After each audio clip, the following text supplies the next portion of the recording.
Good evening everyone, कैसे हैं आप सब लोग। मेरा नाम है राहुल, मैं दूंगा आपको सीडीपी का प्रैक्टिस सेट। आप सबका स्वागत है राहुल पांडे के यूट्यूब चैनल टीचिंग वॉरियर पर।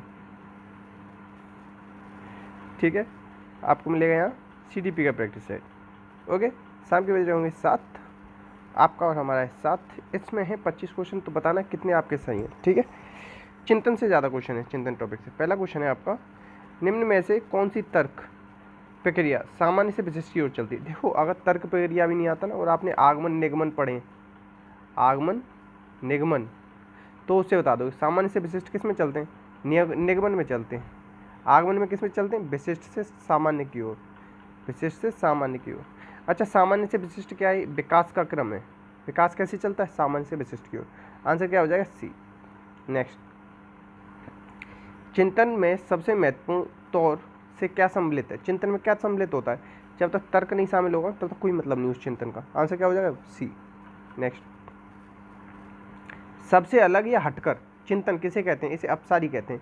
और क्या कहते हैं, आउट ऑफ द बॉक्स चिंतन, आउट ऑफ द बॉक्स। ठीक है, अपसारी चिंतन क्या होता है, सृजनात्मक। सृजनात्मक बच्चे कैसा चिंतन करते हैं, अपसारी। सृजनात्मक को क्या कहते हैं, क्रिएटिव। ठीक है, और सृजनात्मक बच्चों की बात सबसे पहले किसने की है, टोरेंस। सृजनात्मकता के स्टेप कौन कौन से, preparation, incubation, illumination, verification. PIIV 4 याद रख लेना। अभिसारी चिंतन कौन करते हैं, बताओ। अभिसारी चिंतन करते हैं प्रतिभाशाली बच्चे। कौन, प्रतिभाशाली बच्चे, याद रखना ये सब। ठीक है, तार्किक चिंतन अच्छा होता है सबसे। नेक्स्ट, जिस कल्पना में विगत अनुभव मतलब पुराने अनुभव, प्रतिमाओं को ज्यों का त्यों हम उपस्थित कर देते हैं, उसे क्या कहते हैं बताओ। उसे कहते हैं क्या कहेंगे बताओ, उसे कहेंगे पुनरुत्पादक कल्पना। कौन सी, पुनरुत्पादक कल्पना। मतलब जैसी है वैसे की वैसी हमने उपस्थित कर दी वो। ठीक है, आंसर क्या हो जाएगा, सी। नेक्स्ट, नेक्स्ट है कल्पना की सामग्री। कल्पना की सामग्री क्या, स्मृतियाँ हैं। इसमें वास्तविक और अवास्तविक, ऐसे याद रखो। देखो, वास्तविक और अवास्तविक की बात कौन करता है, बोरिंग और अन्य। कौन करते हैं, बोरिंग और अन्य। मैकडूगल की किताब है आउटलाइन ऑफ साइकोलॉजी। ठीक है, इन्होंने मूल प्रवृत्ति बताई 14। ठीक है, याद रखना। नेक्स्ट, जॉन डीवी के अनुसार तर्क के कितने सोपान हैं, तर्क के 5 सोपान बताएं। इनकी एक किताब है how we think, how we think. ठीक है, democracy and education, education as life. 3 किताबें, प्रगतिशील शिक्षा के जनक हैं। ठीक है, और जो वो किलपैट्रिक है ना, उसके ये गुरु हैं। और आधुनिक समय में समस्या समाधान विधि के जनक हैं ये। ठीक है, इतना याद रख लेना। 5 कौन कौन से हैं, सबसे पहले क्या आएगी, समस्या की उपस्थिति। ठीक है, सबसे पहले क्या आएगी आपके सामने, समस्या उपस्थित होगी। ठीक, इसे याद रखना। आखिरी में क्या होगा कि मतलब उससे पहले होता है 5 स्टेप है। पहला उपस्थित है, दूसरा तीसरा छोड़ दो, चौथा है उपाय का चयन और उपाय का क्रियान्वयन। ठीक है, इस तरीके से याद रख लो। थोड़ा सा बीच वाले 2 छोड़ भी दोगे ना तो ऑप्शन के अकॉर्डिंग लगा दो। ठीक है, नेक्स्ट, नेक्स्ट क्वेश्चन है आपका, तर्क मुख्यतः कितने प्रकार का होता है। तर्क 2 प्रकार का होता है। कौन कौन सा, आगमन और निगमन। ठीक है, याद रखो। नेक्स्ट, बालकों में सर्वप्रथम किस प्रकार का चिंतन विकास होता है बताओ। सबसे पहले होता है उनकी प्रत्यक्ष, जो सामने होता है ना उसको वो चिंतन कर सकते हैं, या ठोस चिंतन। ठीक है, नेक्स्ट, तर्क को चिंतन का कैसा रूप बताया जाता है बताओ। उच्चतम माना जाता है, और कैसा, विकसित रूप माना जाता है तर्क को। जब भी कहते हैं चिंतन कर रहे हो ना तो उसमें तर्क शामिल है, तो सबसे अच्छा प्रकार का चिंतन है वो। ठीक, नेक्स्ट, जॉन डीवी ने अपनी कौन सी पुस्तक के अंतर्गत तर्क के सोपान दिए। तो क्वेश्चन नंबर 12, हर बार जब जब जॉन डीवी पढ़ाए ना तब बताया होगा, तो प्लीज़ इस जवाब मतलब सवाल का जवाब देना आप। ठीक है, नेक्स्ट, कौन से तर्क में व्यक्ति निरीक्षण, प्रयोग और सामान्यीकरण करता है। सामान्यीकरण हम किस में करते हैं, आगमन तर्क में ही तो करते हैं। आगमन विधि में ही सामान्यीकरण किया जाता है आखिर में। ठीक है, तो अच्छा ये भी कह सकता है कि आगमन तर्क के कितने स्टेप हैं, 3 स्टेप हैं।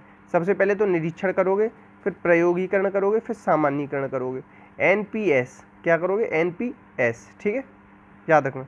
आलोचनात्मक तर्क में क्या होता है, गुण और दोष, व्यक्ति के गुण और दोष को लेके हम क्या करते हैं, आलोचना करते हैं। ठीक है, अच्छा, निगमन विधि एक है, निगमन तर्क। निगमन विधि होती है तो क्या होता है उसमें पहले आता है नियम, फिर आता है उदाहरण, फिर आता है निष्कर्ष, फिर क्या आता है, परीक्षण। 4 स्टेप हैं, ठीक है। नियम, उदाहरण, निरीक्षण और फिर क्या, निरीक्षण और नियम, उदाहरण, निष्कर्ष और परीक्षण, ऐसे आता है। नेक्स्ट, देखी हुई किसी वस्तु की अनुपस्थिति में स्मृति के आधार पर उसकी मानसिक क्या बनती है, बताओ। उसकी मानसिक बनती है स्मृति या कल्पना। देखी हुई किसी वस्तु की अनुपस्थिति में स्मृति के आधार पर सर्वप्रथम मस्तिष्क में क्या बनती है, उसकी प्रतिमा बनती है।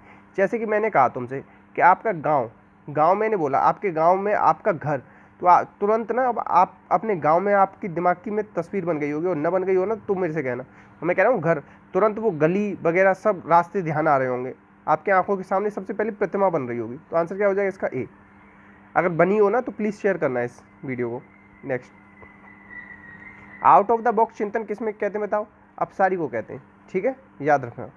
अपसारी क्या कहते हैं, आउट ऑफ द बॉक्स चिंतन।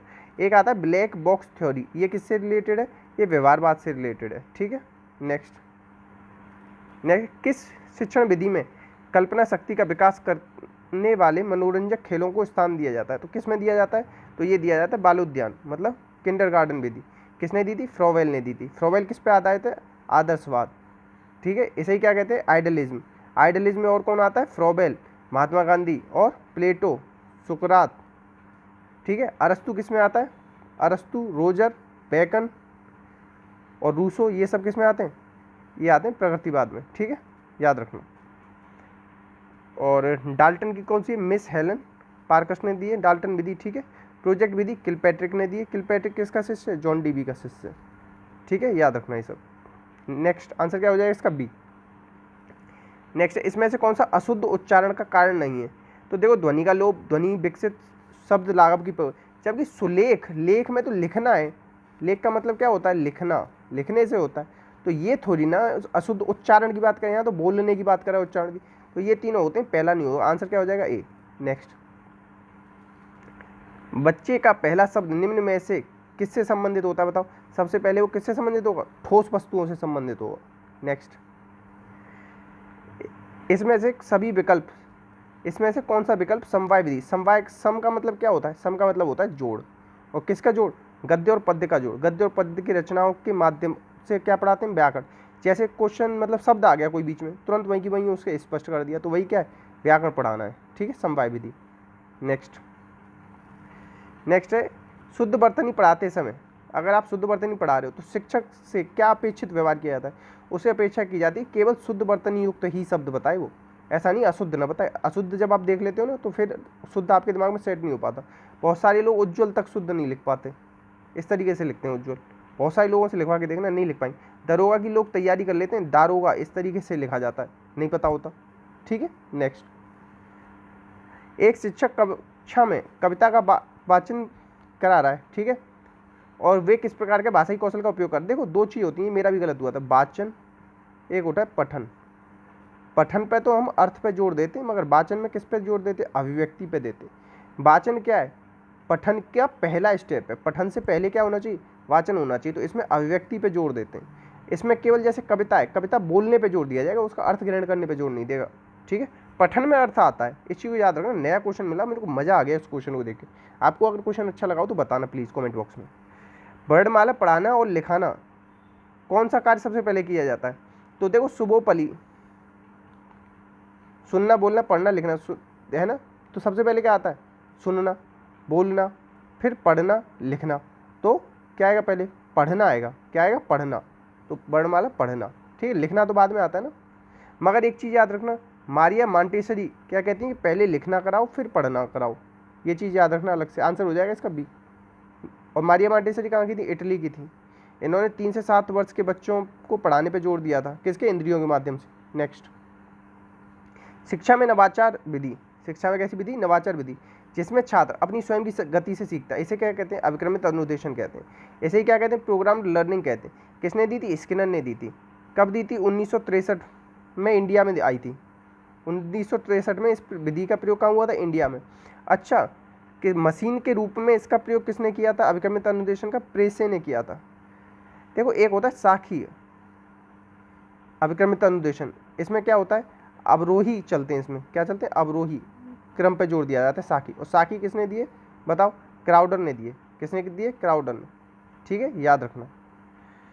और स्किनर को याद है ना, बिहेवियर ऑफ ऑर्गेनिज्म इसकी किताब है, ठीक है। चूहे पे और कबूतर पे प्रयोग की, चूहे पे 1938, कबूतर पे 1943, ठीक है। Programme learning, operant conditioning, instrument conditioning, ये 3 कंडीशनिंग याद रख लेना। शेपिंग चैनिंग याद रख लेना, ठीक है। आगमन विधि बताइए आपको, उदाहरण से नियम की ओर। हर्बर्ट विधि के 5 वो हैं स्टेप, प्रस्तावना, प्रस्तुतिकरण, साचर, सामान्यीकरण, अनुप्रयोग। प्रस्ताव और हर्बर्टी विधि किस पे आधारित है? स्मृति पे। बोध किस पे आधारित है? मॉरिसन की है। और मैथमेटिक्स पे जोर दिया हर्बर्ट ने। और क्या दिया? एकेडमिक डिसिप्लिन पे जोर दिया इन्होंने, ठीक है। एनसीईआरटी किसको फॉलो करती है? हर्बर्ट को फॉलो करती है। नेक्स्ट, कौन सा कथन असत्य बताओ? तो देखो, पाठ्य पुस्तक का प्रस्तुतिकरण सरल से जटिल, सही बात है। रूपात्मक पक्ष है, सही बात है। साध्य, देखो साध्य नहीं होता, इस साध्य क्या होता है? ये तो एंड पॉइंट होता है, इसे पाने का साधन होता है पुस्तक। तो पुस्तक क्या है? पुस्तक तो साधन है, पुस्तक साधन है, साध्य नहीं है। साध्य को पाने का साधन है पुस्तक। आंसर क्या हो जाएगा? सी। सी गलत है इसमें। नेक्स्ट, किस विधि के द्वारा पढ़ाने पर पद्य के गुण दोष की आलोचना की जाती है? तो ये की जाती है समीक्षा। समीक्षा में क्या करते हैं? आलोचना। अच्छा देखो, एक होती है खंडान्वय, एक होती है दंडान्वय, ठीक है। देखो खंडान्वय में क्या करते हैं बताओ? खंडान्वय में करते हैं हम खंड, किसी भी खंडान्वय को प्रश्नोत्तर विधि भी कहते हैं। क्या कहते हैं? प्रश्नोत्तर विधि। खंडान्वय में वैसे देखो, किसी भी पाठ के ना 2 खंड कर लिए। पहले एक पाठ का एक चैप्टर मतलब एक भाग पढ़ा दिया, फिर मैंने क्वेश्चन पूछ लिया आपसे, फिर दूसरा पढ़ा दिया, फिर एक साथ क्वेश्चन पूछ लिया, ये होता है खंडान्वय। दंडान्वय किससे रिलेटेड? वाक्य से रिलेटेड है। अब इसमें क्या किया जाता है कि ये आधुनिक, ये समस्या समाधान पे आधारित है, पहले तो ये याद रखो। और दोनों किसने दिए? ये दोनों दिए सुकरात ने, ये भी याद रखो। खंडान्वय और दंडान्वय, केवल ये पूछा जाता है दंडान्वय किससे रिलेटेड है, तो वाक्य से रिलेटेड है, ये याद रखना। दंडान्वय किसे? वाक्य से, समस्या समाधान से, सुकरात ने दी। खंडान्वय प्रश्नोत्तर से रिलेटेड, इतना याद रख लें बस। व्यास विधि में क्या करते हैं कि हम किसी भी चीज़ के बारे में विस्तार से बताते हैं, ठीक है। और तुलना किससे? जैसे एक ही किसी रचनाकार की 2 अलग अलग कविताओं या कहानियों की तुलना कर दो। नेक्स्ट, किसी भी समय और किसी भी स्थान पर किसी भी विषय पर, तो इसे कहते हैं दूरस्थ शिक्षा। नेक्स्ट, भाषा शिक्षण में पहले वाक्यों का ज्ञान और फिर अक्षरों का ज्ञान और फिर सूत्रों को अपनाया जाता है। क्या है बताओ? सबसे पहले किसका ज्ञान दे रहा है? वाक्यों का, फिर अक्षरों का। तो ये क्या है? ये पूर्ण से अंश की ओर चल रहे हैं। कैसे? पूर्ण से अंश की ओर, ठीक है। अच्छा, पूर्ण की बात और कौन करता है? पूर्ण की बात करता है गेस्टाल्टवाद। गेस्टाल्टवाद कब आया था? 1912। गेस्टाल्टवाद कौन लेके आया था बताओ? बर्दीमर। गेस्टाल्टवाद में सबसे ज़्यादा प्रयोग किसने की? कोहलर ने। किस पे की? चिंपैंजी। क्या नाम था? सुल्तान। कितने चिंपैंजी थे? 6। टेनरिफ द्वीप था, कैनारी शहर था, फ्रांस का था, ठीक है। ये सब याद रखना। और 1916 में द थ्योरी ऑफ गेस्टाल्टवाद कोफका लेके आया था। कुर्ट लेविन भी इन्हीं के उसका है। कुर्ट लेविन ने क्या दिया? क्षेत्र सिद्धांत दिया। इतना सब याद रख लेना, ठीक। नेक्स्ट, इतने ही क्वेश्चन थे, तो प्लीज़ शेयर करना अगर अच्छी लगी हो वीडियो तो। और बाकी थोड़ा सा ना आप लोग शेयर करते हो तो अच्छा लगता है, नहीं तो देखो चाहे एक बच्चा पढ़े चाहे 2 बच्चा पढ़े, वीडियो बनाई जा रही है कंटिन्यू, वो आप लोगों के हित के लिए हमेशा तत्पर है। बाकी कोई डाउट आए हो तो कमेंट बॉक्स में पूछ लेना। अपना का ध्यान रखना। इसी के साथ जय हिंद, जय भारत।